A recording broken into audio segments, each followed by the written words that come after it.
നമസ്കാരം മാന്യ പ്രേക്ഷകരെ, വലിയ സ്നേഹ നമസ്കാരം. നോക്കൂ, കേരളത്തിൽ നടക്കുന്ന ഭരണകൂട ഭീകരത എന്ന് പറയുന്നത് അതിന്റെ ഉച്ചസ്ഥായിയിൽ നിൽക്കുന്ന സമയത്ത് നമുക്ക് എപ്പോഴും പ്രതീക്ഷ എന്ന് പറയുന്നത് നമ്മുടെ നീതിന്യായ സമ്പ്രദായങ്ങൾ, വ്യവസ്ഥകൾ തന്നെയാണ് എന്നുള്ളതാണ് യാഥാർത്ഥ്യം. അത്തരത്തിൽ ഹേമ കമ്മിറ്റി റിപ്പോർട്ട് പുറത്തു വന്നതിന് ശേഷം പിണറായി വിജയൻ 5 വർഷക്കാലത്തോളം അതുമേ അടയിരുന്നു കൊണ്ട് അതിലെ പ്രധാനപ്പെട്ട 70 പേജോളം മാറ്റിക്കൊണ്ട് ബാക്കി വരുന്ന 200ഓളം പേജുകൾ പ്രസിദ്ധീകരിച്ചു. അതല്ലെങ്കിൽ പബ്ലിക്കിന് വേണ്ടി തുറന്നു വിട്ടുകൊടുത്തതൊക്കെ നമ്മൾ കണ്ടതാണ്. ഇന്നിപ്പോൾ പുതിയ റിപ്പോർട്ട് വന്നിരിക്കുന്നു. ഹൈക്കോടതി നേരിട്ട് ഇടപെട്ടിരിക്കുന്നു. പിണറായി വിജയനോട്, പിണറായി വിജയ, നിന്റെ കള്ളക്കളിയൊക്കെ നിന്റെ വീട്ടിൽ മതി, നിന്റെ ഈ ഉടായ്പൊന്നും നടക്കില്ല. ഹേമ കമ്മിറ്റി റിപ്പോർട്ട് പൂർണ്ണമായിട്ടുള്ള രീതിയിൽ അതിൽ ഒരു പേജ് പോലും മാറ്റിവെക്കാതെ ഹൈക്കോടതിയിൽ സബ്മിറ്റ് ചെയ്യാൻ വേണ്ടി ഉത്തരവിട്ടിരിക്കുന്നു. കൃത്യമായിട്ടുള്ള നിർദ്ദേശപ്രകാരം തന്നെ ഇനി പിണറായി വിജയന്റെ ആ ഉടായ്പൊന്നും നടക്കില്ല.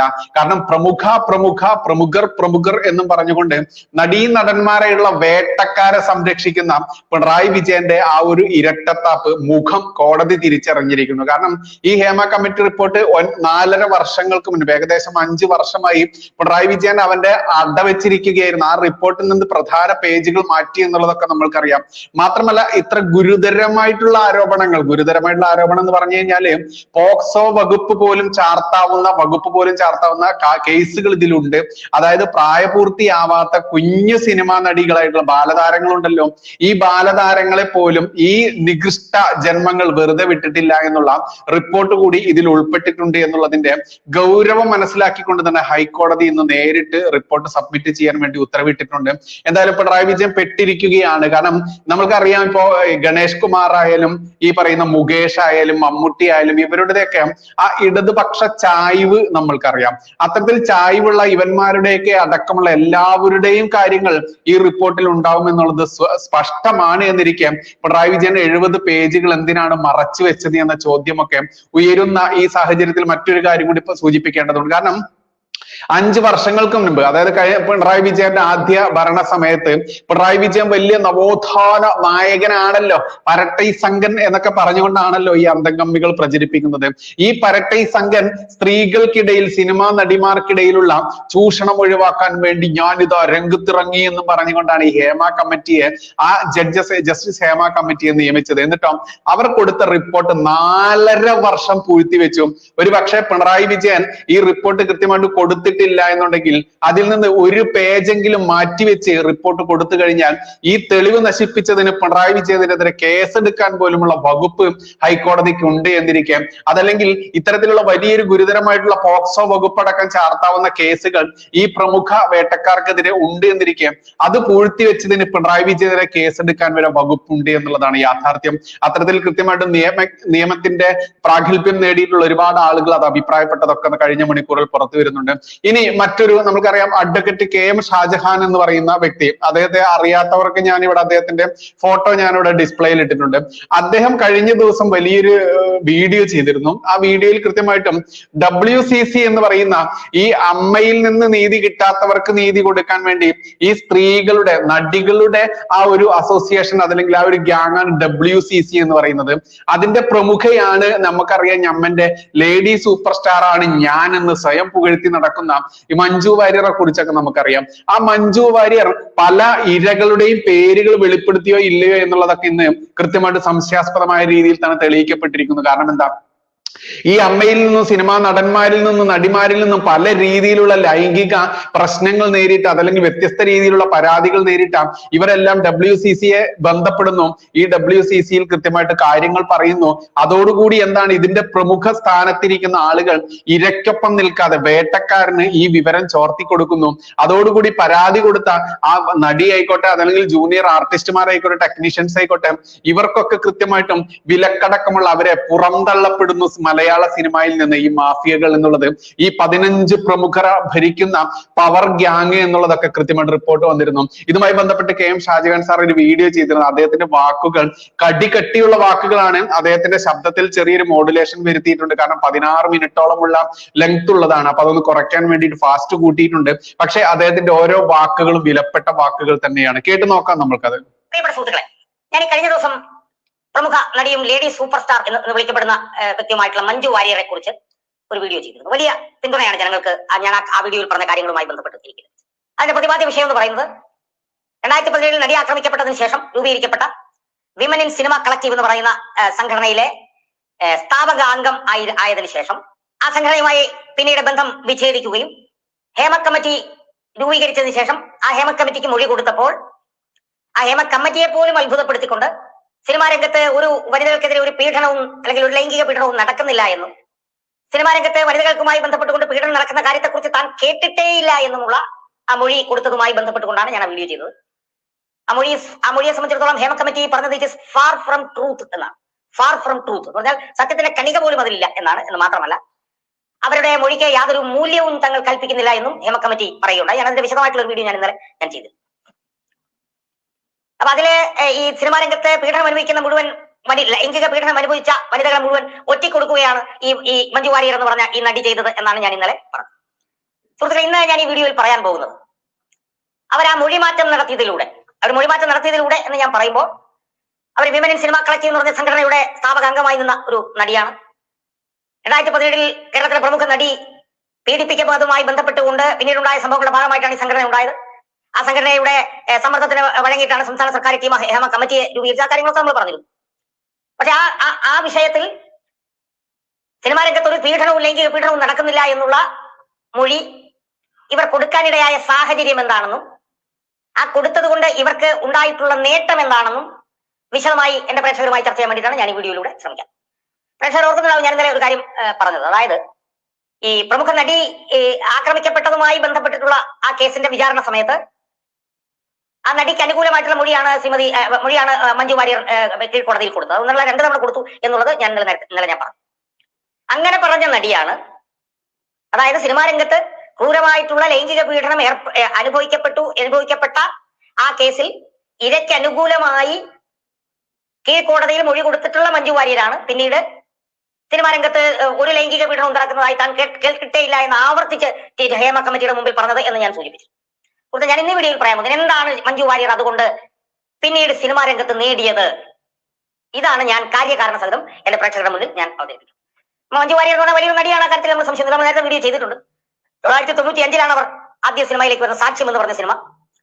പിന്നെ അവർ അഭിനയിച്ച നമ്മുടെ മനസ്സിൽ നിൽക്കുന്ന ഒട്ടേറെ സിനിമകളുണ്ട്. സല്ലാപം എന്ന് പറഞ്ഞ സിനിമ ഉണ്ട്, തൂവൽ കൊട്ടാരം എന്ന് പറയുന്ന സിനിമയുണ്ട്, കളിവീട് എന്ന് പറയുന്ന സിനിമ, ഈ പുഴയും കടന്ന് എന്ന് പറയുന്ന സിനിമ, പിന്നെ കൃഷ്ണകുടിയിൽ ഒരു പ്രണയകാലത്ത് എന്ന് പറയുന്ന സിനിമ, കളിയാട്ടം, ആറാം തമ്പുരാൻ, കന്മദം, അതുപോലെ തന്നെ സമ്മറിൻ ബദലഹേം എന്ന് പറഞ്ഞ സിനിമ. അവസാനം 1999 അവരിടക്കാലത്തേക്ക് അഭിനയം നിർത്തുന്നതിന് മുമ്പ് അഭിനയിച്ച 2 സിനിമകൾ, ഒന്ന് പത്രം എന്ന് പറയുന്ന സിനിമയും 2 കണ്ണെഴുതി പൊട്ടും തൊട്ട് എന്ന് പറയുന്ന സിനിമയും. ഒരു കാലത്തും പ്രേക്ഷകർക്ക് മറക്കാൻ കഴിയാത്ത ഒരു സിനിമ. തിലകൻ എന്ന് പറഞ്ഞ നടനുമായിട്ടാണ് ആ സിനിമയിൽ മഞ്ജു വാര്യർ അന്ന് അഭിനയിച്ചത്.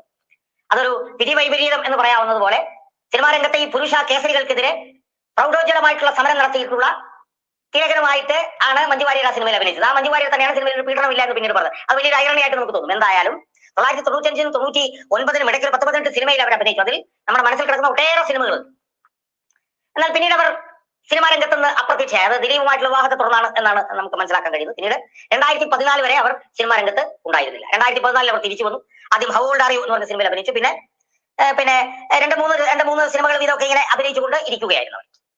2017 ഈ പ്രമുഖ നടി ലൈംഗിക ചൂഷണത്തിന് വിധേയമാകുന്നത്. കേരളത്തിൽ 2017 നമ്മുടെ മനസാക്ഷിയൊക്കെ ഞെട്ടിച്ച ആ സംഭവം കേരളത്തിൽ ഉണ്ടാകും. സുഹൃത്തുക്കളെ, അതിനെ തുടർന്നിട്ടാണ് ഹേമ കമ്മിറ്റിയുടെ റിപ്പോർട്ട് വരുന്നത്, ഹേമ കമ്മിറ്റി രൂപീകരിക്കപ്പെടുന്നത്. അതിനെ തുടർന്നിട്ട് ആ കേസിൽ ക്രിമിനൽ ഗൂഢാലോചനയുണ്ടെന്ന് ആദ്യം പറഞ്ഞ നടി ഈ മഞ്ജു വാര്യരായിരുന്നു. പരസ്യമായി ഈ നടി ആക്രമിക്കപ്പെട്ട കേസിൽ ക്രിമിനൽ ഗൂഢാലോചന ഉണ്ട് എന്ന് പറഞ്ഞത് ഈ നടിയായിരുന്നു. അതിനുശേഷമാണ് പിന്നീട് വിമൻ ഇൻ സിനിമ കളക്റ്റീവ് ഉണ്ടായി. അവരെ അവരുടെ സമ്മർദ്ദത്തെ തുടർന്ന് ഹേമയുടെ കമ്മിറ്റി ഉണ്ടായി.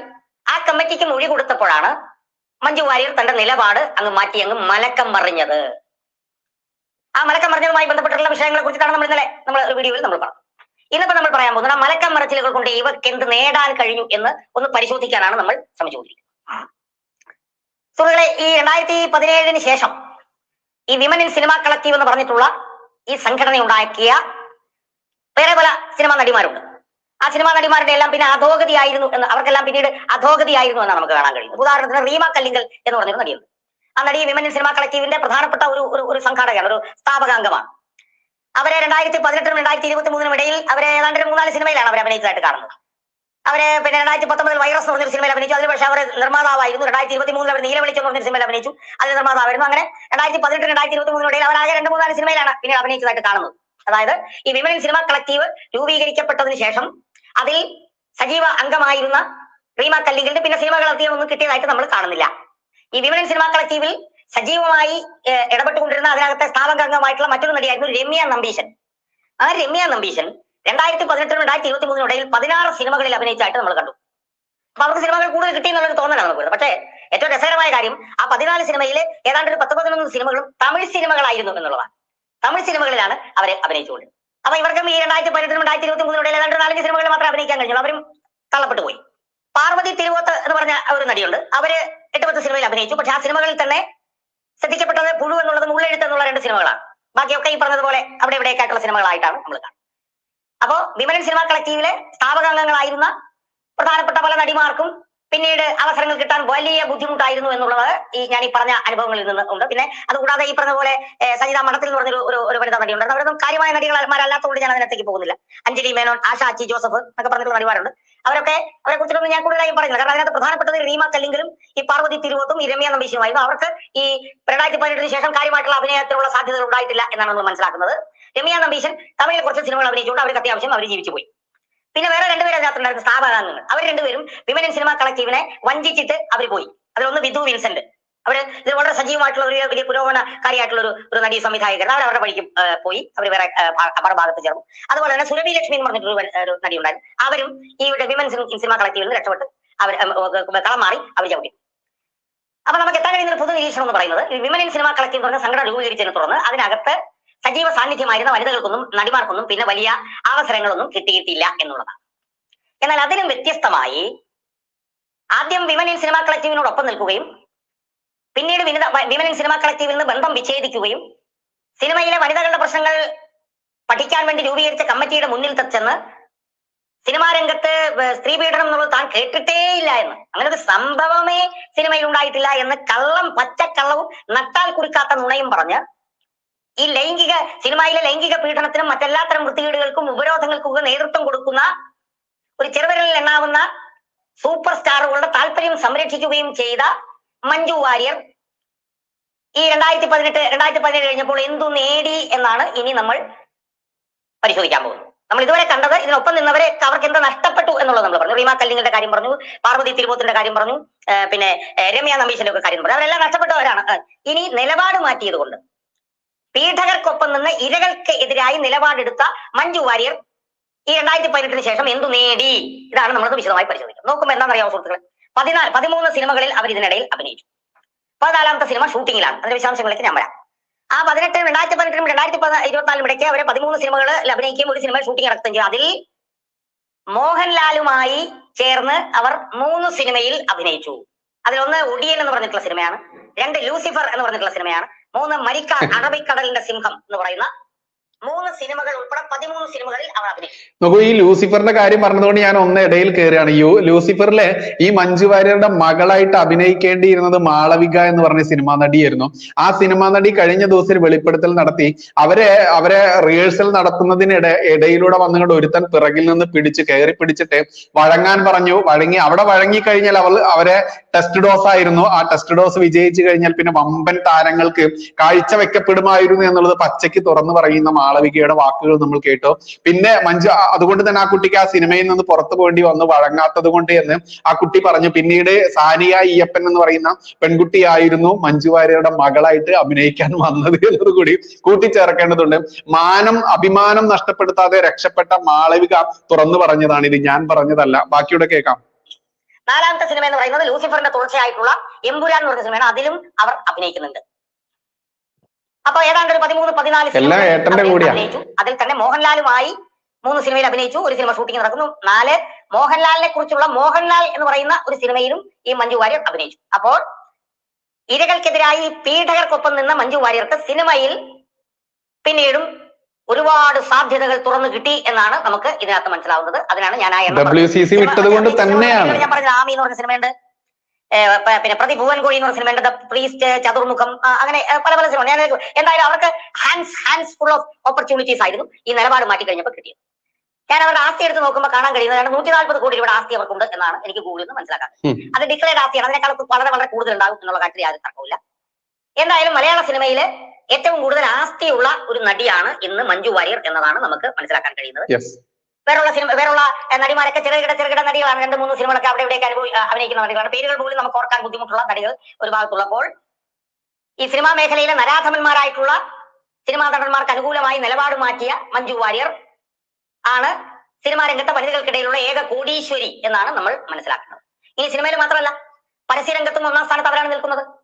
പരസ്യത്തിന്റെ രംഗത്ത് വേറെ വനിതകൾ ഇല്ലാഞ്ഞിട്ടല്ല, പക്ഷെ എന്നിട്ടും പരസ്യരംഗത്ത് അവരാണ് 1-ാം സ്ഥാനം. കല്യാൺ ജ്വല്ലറിയെ, അതുപോലെ കിച്ചൺ ട്രഷേഴ്സ്, അതുപോലെ MG എന്നൊക്കെ പറയുന്ന ഒരുപാട് പരസ്യ സ്ഥാപനങ്ങളിൽ അവര് ബ്രാൻഡ് അംബാസിഡർ ആണ് അവര്. അവർക്ക് ഓരോ പരസ്യത്തിനും ഏതാണ്ട് 75 മുതൽ 1 കോടി രൂപ വരെയാണ് കിട്ടുന്നത് എന്നാണ് ഗൂഗിളിൽ നിന്ന് ഞാൻ മനസ്സിലാക്കിയത്. സുഹൃത്തുക്കളെ, ഇതാണ് ക്വിഡ് പ്രോ ക്വോ എന്ന് പറയുന്നത്. പുറംചൊടിയ എന്ന് പറയുന്നത് നിങ്ങൾ അങ്ങോട്ട് ചെയ്യുന്നതിന് നിങ്ങൾ ഇങ്ങോട്ട് കിട്ടുന്നു. നിങ്ങൾ അങ്ങോട്ട് ചെയ്തത് എന്താ? സിനിമാ രംഗത്തെ ഈ നരാധമന്മാരായിട്ടുള്ള വിരലിലെണ്ണാവുന്ന വലിയ നടന്മാർക്ക് അനുകൂലമായി സിനിമാ രംഗത്ത് സ്ത്രീകൾ പീഡിപ്പിക്കപ്പെടുന്നതേയില്ല, അങ്ങനെ ഒരു സംഭവമേ താൻ കേട്ടിട്ടില്ല എന്ന് പറഞ്ഞ മഞ്ജു വാര്യരെ തേടി ഒരുപാട് അവസരങ്ങൾ അതിനുശേഷം വന്നു എന്നതിന്റെ കണക്കുകളാണ്, കൃത്യമായിട്ടുള്ള കണക്കുകളാണ് ഞാൻ നിങ്ങളുടെ മുമ്പിൽ അവര്. അവർ നല്ല നടിയല്ല എന്നുള്ള അഭിപ്രായം എനിക്കില്ല. ഒരു കഴിവുള്ള ഒരു നടിയൊക്കെ തന്നെയാണ്. പക്ഷെ കഴിവുള്ള നടിയാണ് പാർവതി തിരുവോത്ത്, കഴിവുള്ള നടിയാണ്. രമ്യ നമ്പീശൻ കഴിവുള്ള നടിയാണ്. റീമ കല്ലിങ്കൽ കഴിവുള്ള നടിയാണ്. പക്ഷെ ആ നടികൾക്കാർക്കൊന്നും അവസരങ്ങൾ ഇല്ലാതെ പോയി. അവരുടെ ഉള്ള അവസരവും കൂടി നഷ്ടപ്പെട്ടപ്പോൾ മഞ്ജു വാര്യർക്ക് 40-45 വയസ്സിനടുത്ത് പ്രായമായെങ്കിലും സിനിമായുടെ രംഗത്തും പരസ്യത്തിന്റെ രംഗത്തും അവർ ഒരുപാട് നേടി. ആ നേടിയതിന്റെ കാരണം എന്ന് പറയുന്നത് അവർ നടത്തിയ ചെറിയ മൊഴിമാറ്റമാണ് എന്നാണ് എനിക്ക് സൂചിപ്പിക്കാനുള്ളത്. ആ മൊഴിമാറ്റം എന്താണെന്ന് ചോദിച്ചു കഴിഞ്ഞാൽ, ഒരു പീഡനവും സിനിമാ രംഗത്തില്ല എന്നവർ പറഞ്ഞു. സിനിമാ രംഗത്ത് പീഡനം ഉണ്ടെന്ന് പറഞ്ഞ നടിമാരെ എല്ലാം നഷ്ടപ്പെട്ടപ്പോൾ സിനിമാ രംഗത്ത് പീഡനമില്ല എന്ന് പറഞ്ഞ ഈ നടിക്ക് എല്ലാ സൗഭാഗ്യങ്ങളും കൈവന്നു. ഇതാണ് ഞാൻ കാര്യകാരണ സഹിതം ഞാൻ പറഞ്ഞത്. അത് പറയുമ്പോൾ നിങ്ങൾക്ക് ഇവിടെ ചോദിക്കാം, അവര് ദിലീപിന്റെ വിഷയത്തിൽ ഇരയ്ക്ക് അനുകൂലമായിട്ടല്ലേ മൊഴി കൊടുത്തത് എന്ന്. ആണ്, അതിലും ഒരു രാഷ്ട്രീയമുണ്ട് എന്ന് ഞാൻ വിശ്വസിക്കുന്നു. കാരണം അതിൽ പ്രതിസ്ഥാനത്ത് നിൽക്കുന്ന ദിലീപ് എന്ന് പറഞ്ഞിട്ടുള്ള നടൻ ഒരു സമയത്ത് മലയാള സിനിമ പൂർണ്ണമായി ഭരിച്ചുകൊണ്ടിരുന്ന ആളായിരുന്നു. മമ്മൂട്ടി, മോഹൻലാൽ പോലുള്ള സൂപ്പർ സ്റ്റാറുകൾക്ക് പോലും അയാൾ ഭീഷണിയായിരുന്നു. സ്വാഭാവികമായും ഇവർ കൊടുക്കുന്ന മൊഴി ദിലീപിന് എതിരാണ്. ദിലീപ് സിനിമാ രംഗത്ത് ഒന്നും അല്ലാതാവണം ആഗ്രഹിക്കുന്നവരാണ് മറ്റു സൂപ്പർ സ്റ്റാറുകൾ. അപ്പൊ അതും അവർക്ക് ഗുണമാണ് എന്ന് പറയാൻ കഴിയില്ല നമുക്ക്. അതുകൊണ്ട് ഞാൻ കൂടുതൽ ദീർഘിപ്പിക്കുന്നില്ല. രമ്യ നമ്പീശൻ എന്ത് നഷ്ടപ്പെട്ടു, റീമ കല്ലിങ്കൽ എന്ത് നഷ്ടപ്പെട്ടു, പാർവതി തിരുവോത്തിന് എന്ത് നഷ്ടപ്പെട്ടു, അത് നമ്മൾ കണ്ടു. അതെന്തുകൊണ്ട് നഷ്ടപ്പെട്ടു എന്ന് നമ്മൾ കണ്ടു. അതേസമയം മഞ്ജു വാര്യർ എന്തു നേടി, 2017 ശേഷവും അവരെന്തു നേടി എന്ന് നമ്മൾ കണ്ടു. എത്ര പണം ഉണ്ടാക്കി എന്ന് നമ്മൾ കണ്ടു. അതിന്റെ കാരണം എന്തായിരുന്നു എന്നും നമ്മൾ കണ്ടു. അതുകൊണ്ട് ഞാൻ അവസാനമായി ഒന്നുകൂടി പറയുന്നു, മലയാള സിനിമയിലെ ലൈംഗിക ചൂഷണം അനുഭവിക്കുന്ന സ്ത്രീകളുടെ കണ്ണീര് വിറ്റുകൊണ്ട് മലയാള സിനിമയിൽ ഇതുപോലുള്ള സ്ത്രീ പീഡനങ്ങൾക്ക് നേതൃത്വം കൊടുക്കുന്ന വിരലിലെണ്ണാവുന്ന പുരുഷ നരാധമന്മാർക്കൊപ്പം നിന്നതിന്റെ പാരിതോഷികമാണ് ഈ കഴിഞ്ഞ കുറെ വർഷങ്ങൾക്കിടയിൽ മഞ്ജു വാര്യർ എന്ന് നടിക്ക് കിട്ടിയ കുറെ കോടികൾ. ആ കോടികൾ ചോര പുരണ്ട കോടികളാണ്. പീഡിപ്പിക്കപ്പെട്ട സ്ത്രീകളുടെ കണ്ണീരാണത് എന്ന് മഞ്ജു വാര്യർ മനസ്സിലാക്കണം എന്നാണ് എനിക്ക് പ്രിയപ്പെട്ട സുഹൃത്തുക്കളെ. നോക്കൂ, കൃത്യമായിട്ടും KM ഷാജഹാൻ സാർ പറഞ്ഞിട്ടുണ്ട്. ഇതിൽ കൂടുതൽ ഒന്നും പറയാനില്ല. അപ്പോൾ ഇതിൽ നിന്ന് നമ്മൾ തന്നെ മനസ്സിലാക്കുക, പിണറായി വിജയൻ മുക്കിയ 70 പേജിൽ എന്തായിരിക്കും വിവരങ്ങൾ ഉള്ളത് എന്ന് നിങ്ങൾ മനസ്സിലാക്കുക. മാത്രമല്ല, ഹൈക്കോടതി ഇതിൽ ഇടപെട്ടത് കൊണ്ട് തന്നെ പിണറായി വിജയന്റെ ഒരു ഉഡായിപ്പ് ഇനി നടക്കില്ല. ഈ അഡ്വക്കേറ്റ് KM ഷാജഹാൻ സാർ പറഞ്ഞ പോലെ തന്നെ കൃത്യമായിട്ടും ഈ വിവരങ്ങൾ സാക്ഷ്യപ്പെടുത്തി യാഥാർത്ഥ്യങ്ങളാവുന്ന രീതിയിലേക്ക് തന്നെയാണ് എല്ലാ കാര്യങ്ങളുടെയും പോക്ക്. അത്തരത്തിൽ വരുമ്പോൾ ബാക്കിയുള്ള 70 പേജ്, പിണറായി വിജയൻ മുക്കിയ 70 പേജ് അടക്കം പൂർണ്ണമായിട്ടുള്ള വിവരങ്ങൾ, ഹേമ കമ്മിറ്റി റിപ്പോർട്ടിലെ വിവരങ്ങൾ പബ്ലിക്കിലേക്ക് പുറത്തു വരും. ആരൊക്കെ മൂടി വെക്കാൻ നോക്കിക്കഴിഞ്ഞാലും ഈ കാമഭ്രാന്തന്മാരായിട്ടുള്ള വേട്ടക്കാരുടെ മുഖം പബ്ലിക്കിലേക്ക്, പൊതുജനങ്ങളിലേക്ക് വരിക തന്നെ ചെയ്യുമെന്ന് നമുക്ക് പ്രതീക്ഷിക്കാമെന്ന് മാത്രമേ പറയാനുള്ളൂ. നന്ദി, നമസ്കാരം, ജയ് ഹിന്ദ്, ജയ് ശ്രീറാം.